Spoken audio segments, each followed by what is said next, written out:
1947 में इंडिया और पाकिस्तान तकसीम हुए थे, यानी कि एक दिन के फ़र्क के साथ पाकिस्तान पहले मर्ज़ वजूद में आया और 15 अगस्त को इंडिया। अब आप सोच रहे होंगे कि ये क्या माशरती इल्म में पढ़ा रहा हूँ। नहीं, आज की जो सीन है बहुत ज़्यादा हार्ट ब्रेकिंग है, क्योंकि किया ने लॉन्च की है अपनी नई गाड़ी इंडिया के अंदर सैरोस के नाम से। लेकिन क्या गाड़ी है यार। पाकिस्तान के अंदर क्या लॉन्च हो रहा है पाकिस्तान का। अब ये मसला क्या है, आई डोंट अंडरस्टैंड कि क्यों पाकिस्तान को बिल्कुल ही मतलब थर्ड वर्ल्ड कंट्री तो हैं ही हम, लेकिन बिल्कुल ही किसी वाली बात है हमारी। एक होता है सी ग्रेड, हम पता नहीं जेड ग्रेड है कि जो भी दुनिया में चीज़ लॉन्च होगी पहले वेस्टर्न कंट्रीज़ में होगी, फिर इंडिया में होगी, फिर जाके कई जनरेशन्स बाद वो जो जनरेशन उस वक्त लॉन्च हुई थी पाकिस्तान में जाके लॉन्च हो जाती है। पाकिस्तान के अंदर फिलहाल कोई ऐसा भी सीन नहीं है। उसकी कई सारी वजूहात जो मेरे नज़र में बंदे पे बंदा चढ़ा हुआ है। हम एक दूसरे की लेग पुलिंग कर रहे हैं। आजकल सोशल मीडिया पे आप देख सकते हैं कि नया शोशा चला हुआ है। एक यूट्यूबर दूसरे को घसीट रहा है, दूसरा दूसरे को घसीट रहा है, किसी का बाप अगवा किया जा रहा है, कभी क्या हो रहा है कभी क्या हो रहा है। ये यूट्यूबर्स के हालात हैं। इसी तरह दूसरी कैटेगरीज में जाएं तो हर तरफ लेग पुलिंग ही हो रही है। कौम और मुल्क, अब यूट्यूबर्स का नाम आ ही गया तो मैं एक और बात भी कर देता हूँ कि we are the face of a country. किसी भी मुल्क के यूट्यूबर्स जो हैं वो आप उठा के देख लें, they are face of the country. चाहे वो अब आप उठा लें ऑटो इंडस्ट्री को उठा लें, एंटरटेनमेंट को उठा लें, या जिस भी इंडस्ट्री को तालीम को उठा लें तो वो फेस होते हैं। अब वो आपस में ही इस तरह लड़ भिड़ रहे हों इतनी बुरी तरह कि मजाक ही बन रहा है पाकिस्तान का भी, तो एटलीस्ट ये ख्याल रखना चाहिएगा। कुछ पर्सनल चीज़ें पर्सनल ही रखनी चाहिए, सोशल मीडिया पे नहीं आनी चाहिए।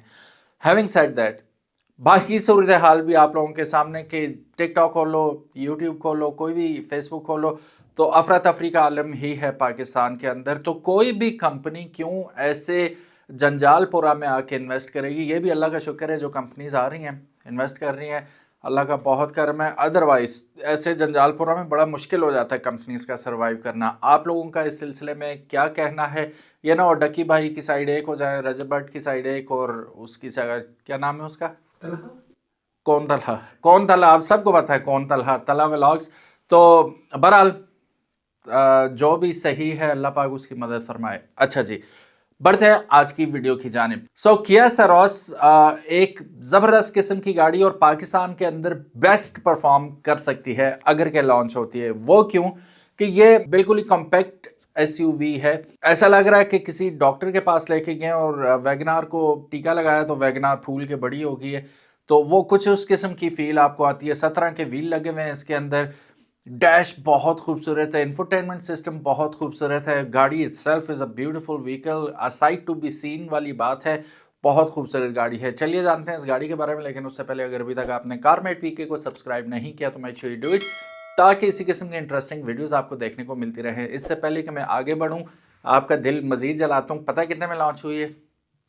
अंदाज़ा पता क्या लगा है? 10 से 16 लाख के दरमियान, क्योंकि आज ही ये रिलीज़ हुई है गाड़ी मेरा ख्याल है। तो 10 से 16 लाख इंडियन रुपीस में ये गाड़ी लॉन्च होने वाली है। माइंड ब्लोन है कि नहीं? अब देखते हैं इस गाड़ी में है क्या, और पाकिस्तान के अंदर अगर ये कभी लॉन्च होती है तो व्हाट डू यू थिंक, आपके एक्सपर्ट ओपिनियन में इसकी प्राइस क्या होगी? कमेंट सेक्शन में ज़रूर बताइएगा। चलिए बढ़ते हैं स्पेसिफिकेशंस की जानिब। सबसे पहले हम बात कर लेते हैं द 2025 किया सैरोस के इंजन्स के बारे में। ये ऑफर करती है दो इंजन ऑप्शंस। पहला आपको जो ऑप्शन मिलता है उसमें 1 litre 3 cylinder turbo petrol engine आपको देखने को मिलता है, जो कि तकरीबन 120 हॉर्स पावर बनाएगा और 172 newton metres of torque produce करेगा। इसमें आपको दो ट्रांसमिशन ऑप्शन मिलती हैं।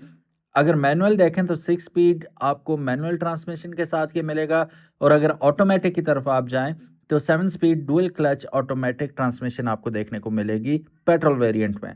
इसमें 1.5 litre 4 cylinder turbo diesel engine आता है दूसरी ऑप्शन के तौर पे, जो 115 हॉर्स पावर प्रोड्यूस करेगा और तकरीबन 250 newton metres of torque produce करेगा। एक चीज अगर आप गौर करें कि ये 500 सीसी ज्यादा होने के बावजूद हॉर्स पावर तकरीबन 5 हॉर्स पावर कम प्रोड्यूस कर रहा है, लेकिन टॉर्क अगर देखें तो तकरीबन डबल टॉर्क प्रोड्यूस कर रहा है। जहां petrol engine 172 newton metres of torque produce कर रहा है, ये 250 newton metres of torque produce कर रहा है। ट्रांसमिशन ऑप्शन इसमें आपको 6 स्पीड मैनुअल ट्रांसमिशन भी अवेलेबल है और दूसरी जानिब 6 स्पीड टॉर्क कन्वर्टर ऑटोमेटिक भी आपको इसमें ऑप्शन मिल जाएगी। सो गाइस चलिए शुरू करते हैं। First of all we gonna see the highlights of this Syros. चीज़ क्या है, ये बहुत अमेजिंग चीज़ है। फीचर्स की तरफ नज़र डालें तो फीचर पैक गाड़ी है ये। Standard 2.0 hi fi safety package के साथ ये आती है। स्ट्रीमलाइन डोर हैंडल्स हैं जो बाय द वे बिल्कुल फ्लश हैं। बिल्कुल आपको टेस्ला वाली फीलिंग आएगी जिस तरह टेस्ला के डोर्स फ्लश होते हैं, इसमें भी आपको फ्लश डोर्स देखने को मिलते हैं। एडवांस 4.2 इंचेस की TFT-MID स्क्रीन आपको इसमें देखने को मिलती है। 3.124 सेंटीमीटर जो कि बनता है 12.3 इंचेस की HD touch screen with wireless Android Auto, Apple CarPlay, it comes with 4 speakers as well.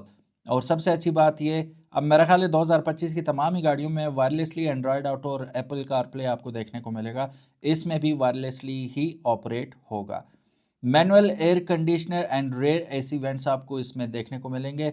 I don't mind manual at all. Ice cube halogen headlamps जो कि बहुत खूबसूरत लगते हैं और इसकी लुक्स को एक सिग्निफिकेंस देते हैं। रोड के ऊपर प्रेजेंस बेहतरीन हो जाती है इसकी। किया सिग्नेचर डिजिटल टाइगर फेस आपको इसमें देखने को मिलेगा। Integrated spoiler, rear door, sunshade curtains और double D cut steering wheel.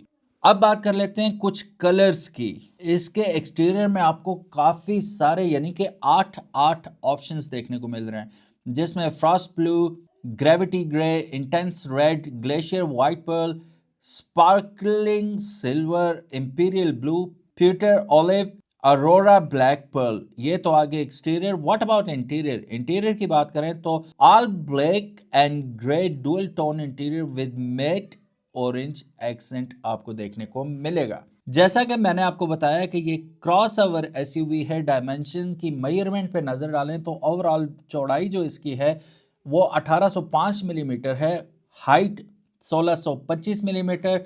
Wheel base की बात करें, फ्रंट टायर से रियर टायर के दरमियानी फासला 2550 मिलीमीटर है। बूट स्पेस 390 लीटर की आपको देखने को मिलेगी। मोर देन इनफ है I guess 390 litre. Overall length की बात करें तो तकरीबन 4000 मिलीमीटर इसकी ओवरऑल लेंथ बन जाती है। एक्सटीरियर के फीचर्स देख के हम हैरान भी रह जाते हैं, परेशान भी रह जाते हैं। इतनी लंबी लिस्ट बन जाती है इसकी, इतनी चीज़ें हैं। Ice cube halogen headlamps, high mounted stop lamp, halogen tail lamp, 17 inch के व्हील्स आपको देखने को मिलेंगे। Kia signature digital tiger face, robust front and rear skid plate with silver metallic finish आपको मिलेगी। Electric adjust outside mirrors, shark fin antenna, integrated spoiler, side door garnished with silver metallic accent, streamlined door handles and silver brake calipers. Interior feature की बात करें तो interior भी feature packed है जी। All black and grey dual tone interior with matte orange accent आपको मिलेगा इसमें। बहुत खूबसूरत और लग्जोरियस लगती है इस कलर कॉम्बिनेशन के साथ गाड़ी। Black and grey semi leatherette seats आपको मिलेंगी। Double D cut steering wheel, premium grey roof lining. Safety के मामले में भी ये गाड़ी फीचर पैक्ड है। फ्रंट डुअल एयरबैग मिलेंगे आपको, फ्रंट सीट साइड एयरबैग्स मिलेंगे, side curtain airbags, highline tyre pressure monitoring system आपको मिलेगा। ABS, BAS, ESC, VSM, HAC, ESS emergency stop signal भी चाइल्ड लॉक के साथ आपको मिलेगा। फ्रंट पार्किंग सेंसर चार, रेयर में भी 4 पार्किंग सेंसर्स आपको मिलेंगे। Speed sensing auto door locks मिलेंगे, impact sensing auto door unlock, front and rear all seat 3 point seat belts with reminder आपको मिलेगा। Isofix anchor points, front passenger airbag on off switch आपको मिलेगी, that is really cool addition. और फिर साथ ही front passenger airbag on off indicator भी मिलेगा आपको। रियर ऑक्यूपेंट अलर्ट भी मिलेगा कि किस सीट पे कौन तशरीफ फरमा है, कौन सी सीट ऑक्युपाइड है। अब कन्वीनियंस फीचर की बात करें तो काफ़ी कन्वीनियंट है ये गाड़ी। इलेक्ट्रॉनिकली पावर्ड स्टीयरिंग व्हील आपको मिलेगा, टिल्ट स्टीयरिंग मिलेगा, all door power windows, centre console with armrest and cup holders, retractable roof assist handle, bench type seating, front passenger adjustable headrest, central locking, day and night rear view mirror, electric adjust outside mirror, manual air conditioner, rear AC vents, इनमें से काफ़ी सारी बातें हम already कर चुके हैं, लेकिन हमने कम बातें की हैं इसके इंफोटेनमेंट एंड टेक्नोलॉजी के बारे में। एडवांस 10.5 सेंटीमीटर यानी कि 4.2 इंचेस की कलर TFT MID मिलेगी आपको। 12.3 इंचेस के HD touch screen with 4 speakers, wireless Android Auto, Apple car play, Bluetooth connectivity and VR, steering wheel mounted controls मिलेंगे आपको, rear view camera with dynamic assistance मिलेगी, C type USB charger मिलेगा, front पे 2, rear पे भी 2। Burglar alarm, कोई चोरी करने की कोशिश करेगा तो पता चल जाएगा। फ्रंट 12 वोल्ट का पावर आउटलेट भी आपको फ्रंट पे मिल जाएगा। सो गाइस, स्पेसिफिकेशंस आपने देख ली, गाड़ी कैसी लगी? मुझे तो बहुत पसंद आई, बहुत ज़्यादा पसंद आई। और आपके ख्याल में ये गाड़ी पाकिस्तान में मौजूदा गाड़ियों में से किस गाड़ी को compete कर रही है? If I am not wrong, Haval Jolion के साथ इसका कंपैरिजन बन रहा है थोड़ा थोड़ा, और स्पोर्टेज के साथ भी आप कह सकते हैं, MG HS के साथ बन रहा है। तो what do you think, according to you, किस गाड़ी को ये compete कर रही है? Thank you so very much for watching this video. Big shout out to Talha. कौन Talha? Talha vlogs. Thank you so very much. अपना ख्याल रखिएगा। अल्लाह हाफिज़। अस्सलामु अलैकुम।